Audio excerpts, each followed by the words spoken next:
En una conferencia de prensa atípica, sin precedentes y picante, Marcelo Bielsa se despachó contra los medios de comunicación, el arbitraje y la mismísima Conmebol. Quédate acá.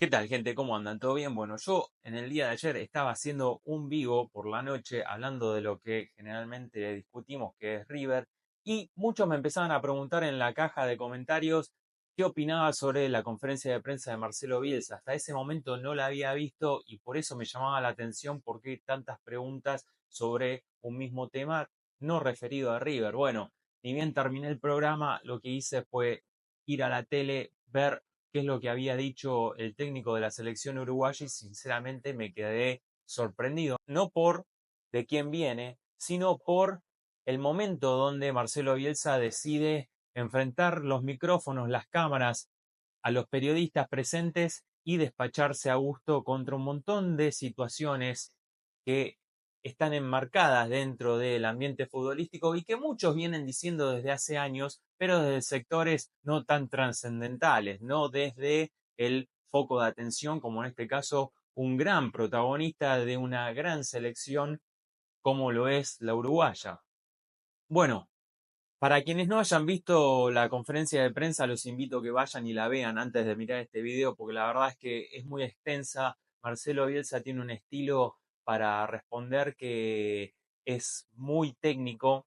No es fácil seguirle la línea de pensamiento si uno no está prestando atención, entonces no me quiero detener y hacer una reacción de la conferencia, sino reflexionar acerca de la misma. Por eso les digo, pausa en el video si no la vieron, vayan a ver la conferencia de prensa de Bielsa, que dura unos 40 minutos, y después vuelvan acá para escuchar la devolución que yo pueda tener. Pero Bielsa en la misma ataca principalmente a tres sectores: al arbitraje, a los medios de comunicación y, en definitiva, a la mismísima Conmebol, que es el ente que organiza y dirige el fútbol en Latinoamérica y obviamente es el organizador de esta Copa América de la cual yo todavía estoy esperando a que se juegue la final entre Argentina y Colombia para hacer un resumen y para darles a ustedes lo que es mi visión estando acá en Miami, de cómo se vivió, cómo estuvo organizada y demás.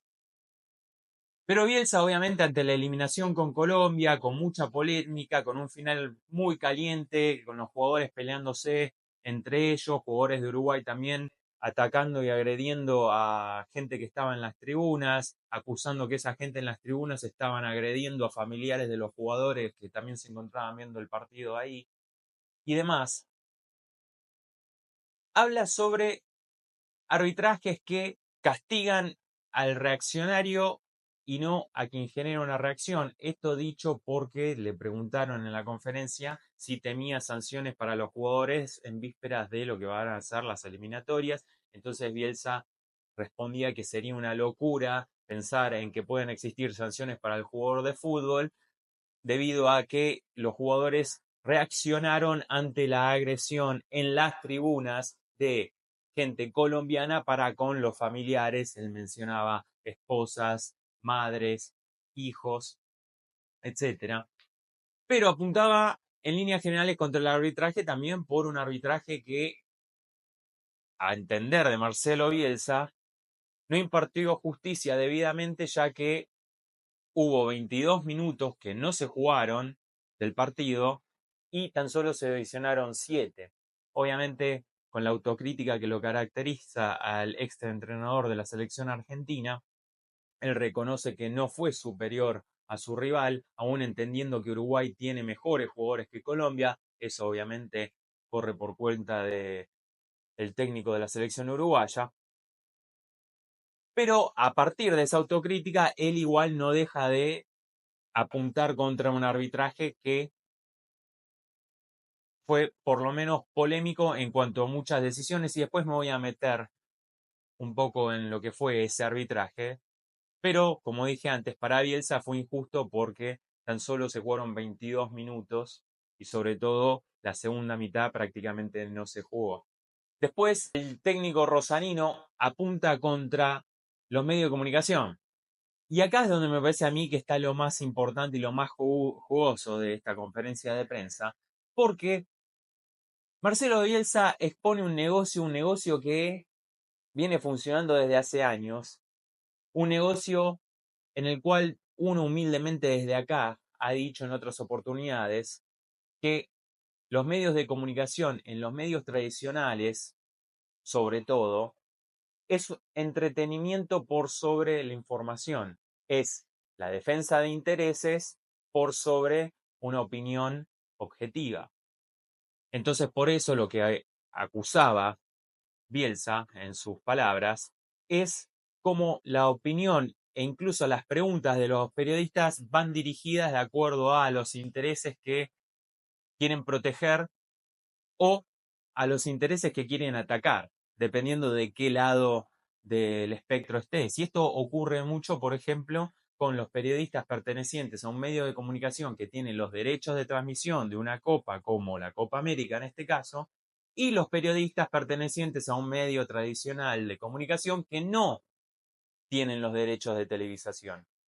Cuando uno ve ese tipo de programas, ahí escucha más críticas respecto al campo de juego, respecto a los arbitrajes, respecto a la organización, respecto a los precios de las entradas, mientras que cuando uno pone la transmisión oficial de una copa, escucha como el fervor de la gente es espectacular, la atmósfera en el estadio es increíble, como los partidos son buenísimos, atractivos e interesantes.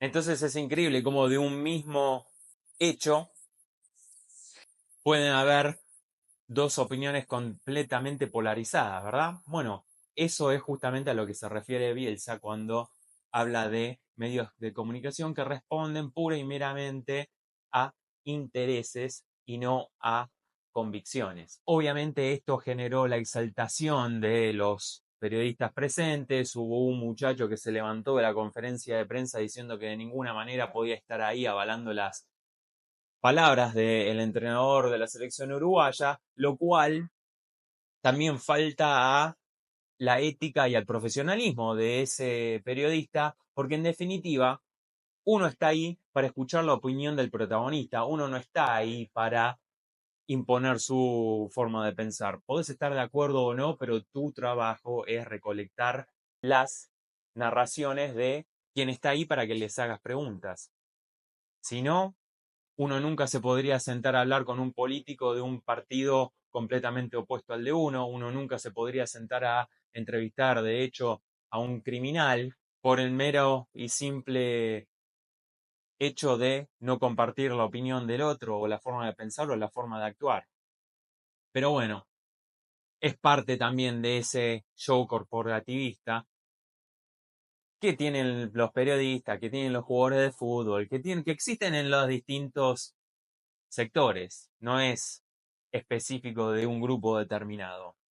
Pero esas actitudes no hacen más que alimentar esa hipocresía que viene de los medios, que viene del fútbol, que viene de este ambiente en el cual nos desenvolvemos todos, que es un ambiente que aparte atrae muchísima atención del público y por eso las 24 horas estamos constantemente consumiendo fútbol, hablando de fútbol, buscando temas relacionados al fútbol para poder continuar con toda esta maquinaria que pone a funcionar a muchísimas empresas, a muchísimas compañías y a los protagonistas mismos, que son obviamente los que generan todos estos debates, discusiones, análisis y demás.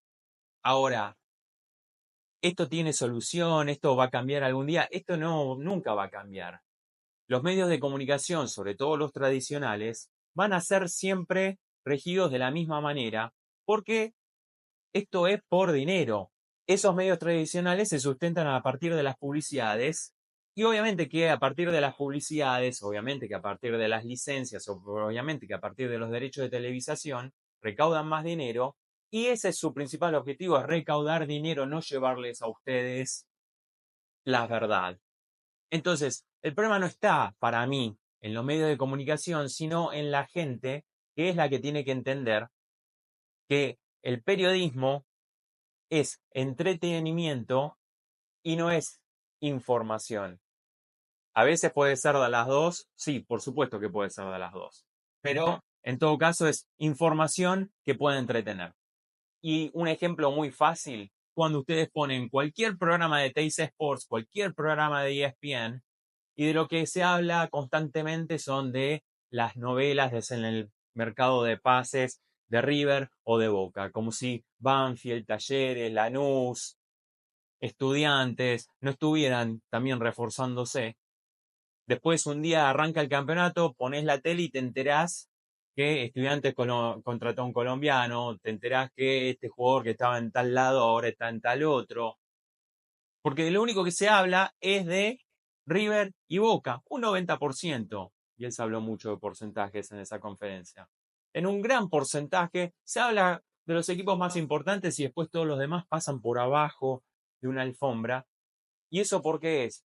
Porque no vende, porque no entretiene, porque no genera vistas, no genera reacciones.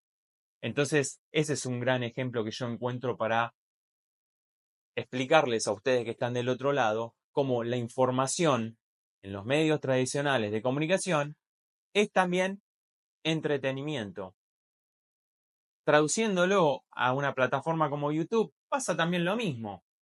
Por eso vemos también a muchos periodistas que arrancan cubriendo a Racing, Independiente, San Lorenzo y terminan hablando del fútbol en general, terminan hablando de River y Boca, terminan hablando de Viñolo, terminan hablando de Totti Pazman, porque los clubes esos no generan esa atención, porque no todo en el fútbol genera la misma atención y porque todos están en busca de un objetivo, que ese objetivo es acaparar la mayor cantidad de atención. Será por menos dinero, será por menos pautas publicitarias, será por no ni siquiera poder aspirar a tener un derecho de televisación, pero es por un pulgar para arriba, es por tener 2, 3 vistas más y es por ganar suscriptores. Porque nada se hace tampoco por un hobby. Sí, uno se puede dedicar a esto porque lo apasiona, uno se puede dedicar a esto porque es lo que estudió, uno se puede dedicar a estas cosas por muchísimas razones, pero uno se levanta, produce un programa, genera el contenido, se prepara para exponerlo por un interés. Y está bien eso que suceda. Lo que pasa es que el gran problema es cuando se persiguen otros intereses, como por ejemplo sacar noticias promovidas por un representante con el fin de revalorizar a un jugador, con el fin de generar el traspaso de un jugador de un club al otro. Entonces el periodista en ese caso rompe un código ético que es el de mal informar, mentir, generando noticias que son completamente inventadas, el comúnmente llamado humo. ¿Y por qué está mal eso? Porque es muy difícil para la gente determinar si eso es verdadero o no. ¿Por qué? Y porque por lo general estos representantes se manejan con periodistas que tienen cierto prestigio, por ende tienen cierta credibilidad. Entonces la gente dice, si lo está diciendo este, entonces tiene que ser cierto. Eso rebota en los distintos medios de comunicación y termina generando el impacto deseado por, en este caso, representantes, un ejemplo X, para poder renegociar un contrato, fíjense Paulo Díaz, para poder generar la transferencia de un jugador de un equipo al otro, fíjense lo que pasó con Borré, para poder llegar y renegociar su contrato o su oferta con el Inter de Porto Alegre. Entonces ahí es donde está el problema de estos medios de comunicación, ahí es donde está el problema de estos integrantes del negocio llamado fútbol que juegan con el poder de los medios de comunicación, poder obviamente otorgado por la audiencia que son ustedes. Porque si nadie mirase los medios donde salen publicados, entonces uno podría decir cualquier cosa que no tendría ningún efecto en ningún ambiente. Por último, Bielsa ataca a la Conmebol, el gran ente organizador, como dije antes, en este caso de la Copa América, pero también es quien organiza la Copa Libertadores, es también quien organiza las eliminatorias, diciendo y apuntando específicamente al estado de los campos de juego, apuntando también a lo que fueron los predios de entrenamiento, apuntando a lo que fue la organización en general. Y eso obvio que es una batalla difícil de librar porque ahí es cuando vos te pones prácticamente del otro lado de la línea y es cuando vos prácticamente te pones solo a combatir al poder. Y estas son las cosas que Bielsa decía que no quería decir. Le pedía a los periodistas, por favor, no me hagan hablar. Yo particularmente creo que el periodista en la conferencia de prensa le podría haber preguntado qué desayunó a la mañana y Bielsa se iba a despachar con todo esto. Fíjense que otro dato curioso de dicha conferencia fue que quien la estaba coordinando y dirigiendo anunció que se había terminado la conferencia, que no había más preguntas y Bielsa optó por seguir porque quería que lo que él estaba diciendo quedara bien en claro y no se malinterpretara. Entonces claramente Bielsa quería hablar. Y bueno, sin ninguna duda que habló. El tema es que obvio que ahora van a haber consecuencias, imagino yo, de cara a lo que pasa con el futuro, porque yo creo que nada de lo que dijo Bielsa le va a terminar saliendo gratis, sobre todo ante una entidad como la Conmebol que no le gusta este tipo de actos rebeldes. Miren lo que pasó con Scaloni después del primer partido con Canadá, cómo lo sentaron y le dijeron, ya dijiste lo que tenías que decir, ahora no habrá más la boca. Se lo volvieron a repreguntar no hace mucho tiempo atrás y Scaloni pidió por favor no hablar más del tema. Pero bueno, Bielsa es un tipo que hace muchos años que está en el fútbol, hace muchos años que dirigió seleccionados, equipos, estuvo en Europa. Entonces él sabía muy bien a qué se exponía y él sabe muy bien cuáles pueden llegar a ser las consecuencias. En todo caso, después quedará en él ver si quiere seguir dándole la pelea desde el lugar que le toca o si elige dar un paso al costado y aislarse. Pero no deja de tener razón en cuanto a que en pos del negocio tampoco se puede aceptar cualquier cosa. En pos del negocio, aparte, se expone el riesgo físico de los jugadores, que son los protagonistas y que son los que dan el espectáculo, porque uno no va a estos partidos para que no sea otra cosa que ver a las mega estrellas como Messi, Suárez, James Rodríguez y demás. Entonces, entidades como la Comebol, puede ser también la UEFA en Europa, porque está pasando lo mismo, donde cada vez se juegan más partidos, cada vez hay torneos con mayor cantidad de equipos, cada vez hay menos descanso para los jugadores.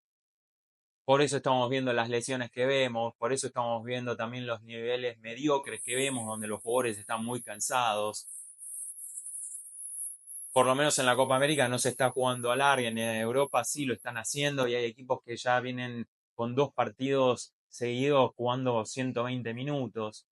Y después la gente que miramos los partidos como si fuese un partido de la Play, nos quejamos por el nivel, nos quejamos porque no pueden dar 2 pases seguidos, porque no pueden llegar a una pelota, porque no pueden definir bien, sin entender que es un deporte jugado por seres humanos que más allá de estar en un nivel físico excepcional, se cansan. Ahora, dicho todo esto y obviamente aplaudiendo que Bielsa haya dicho lo que había que decir, porque como dije antes, tiene más valor ese discurso viniendo de un protagonista directo que está ahí como Bielsa,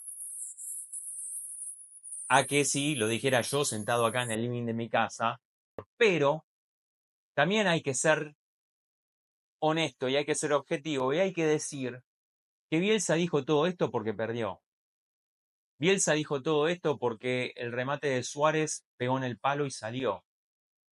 Porque si Bielsa hubiese ganado y se hubiese sentado en esa misma conferencia de prensa de cara a la final con Argentina, probablemente hubiese respondido la pregunta acerca del temor por futuras sanciones a los jugadores uruguayos de una manera mucho más políticamente correcta.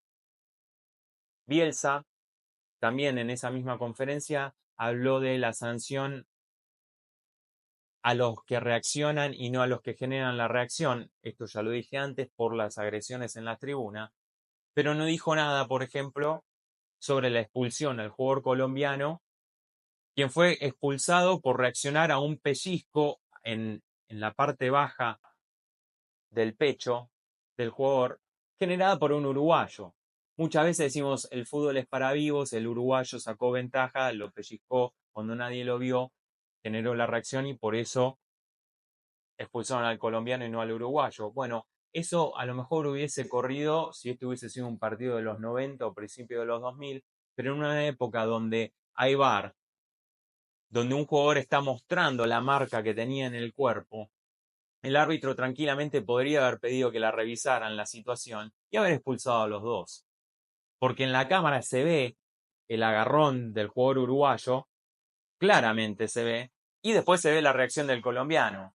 Entonces es llamativo que el VAR haya revisado la jugada y le haya dicho, sí, tenés que expulsar o sancionar al colombiano y que no exista ningún tipo de sanción para el jugador uruguayo. ¿Por qué? Porque en cierta forma entonces estamos aplaudiendo una situación que es digna de otras épocas y dignas de aquellas épocas donde nació la garra charrúa, épocas donde gente, jugadores también argentinos como el Tolo Gallego, salían a jugar con alfileres para pinchar a los rivales, o afilaban los tapones para poder pisar y que duela más. Pero entonces, ¿para qué aplicamos, para qué traemos tecnología al fútbol si no la vamos a implementar como corresponde? ¿Para qué traemos tecnología al fútbol si no va a estar ahí para impartir justicia y para terminar con todas estas ventajas antideportivas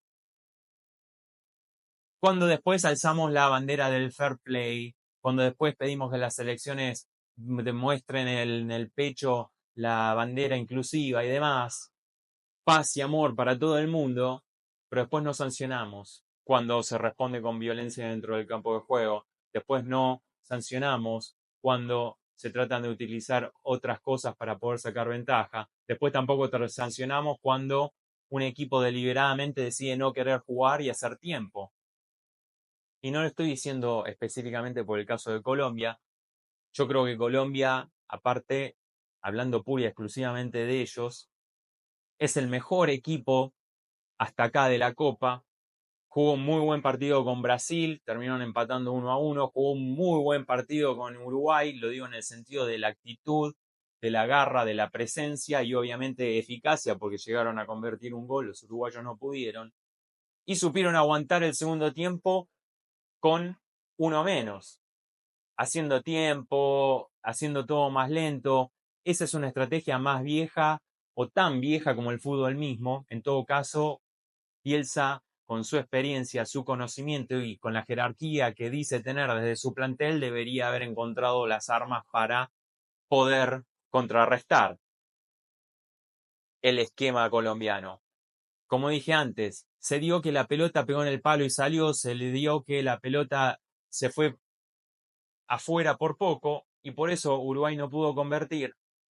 Y ahí está en definitiva la explicación de por qué Colombia está en la final de la Copa América y Uruguay ahora va a tener que pelear por el tercer puesto. Porque el fútbol es así. Porque en el fútbol vos podés tener muchos conocimientos, en el fútbol vos podés trabajar más que nadie, en el fútbol vos podés ser una persona obsesiva por la táctica, la técnica, la preparación física, pero la pelota tiene que entrar. Y ese ha sido el gran problema de Marcelo Bielsa a lo largo de su carrera, tal vez el estigma, un tipo que supo ser ganador en Newell's, un tipo que supo ser ganador en la segunda división de Europa, que también supo ser ganador en Vélez, pero que fracasó con la selección argentina y que hoy también está conviviendo con el fracaso en la selección uruguaya, porque Uruguay había llegado a este certamen continental como uno de los tres candidatos. Por ende, no haber llegado a definir una final significa un nuevo fracaso para Marcelo Bielsa. Ahora, para cerrar, él dijo por último que su tono exaltado lo iba a hacer ver como un loco y no como alguien que tenía razón. Y puede ser cierto, pero yo lo que creo que lo que le quita un poco de razón no es el hecho de haber comunicado el mensaje de una forma exaltada, sino haberlo dicho después de perder un partido. porque estas palabras de Bielsa hubiesen tenido muchísimo más valor si hubiese dicho todo esto ganando. Pero bueno, gente, esta era la reflexión que quería hacer para los que me estuvieron preguntando ayer en el vivo sobre qué pensaba acerca de la conferencia de Marcelo Bielsa. Ahora quiero que me digan ustedes qué es lo que piensan. Quiero que, sobre todo, si hay uruguayos y colombianos, quiero que se metan en el debate, porque yo sé que siguen compartiendo imágenes de las agresiones en las tribunas y demás.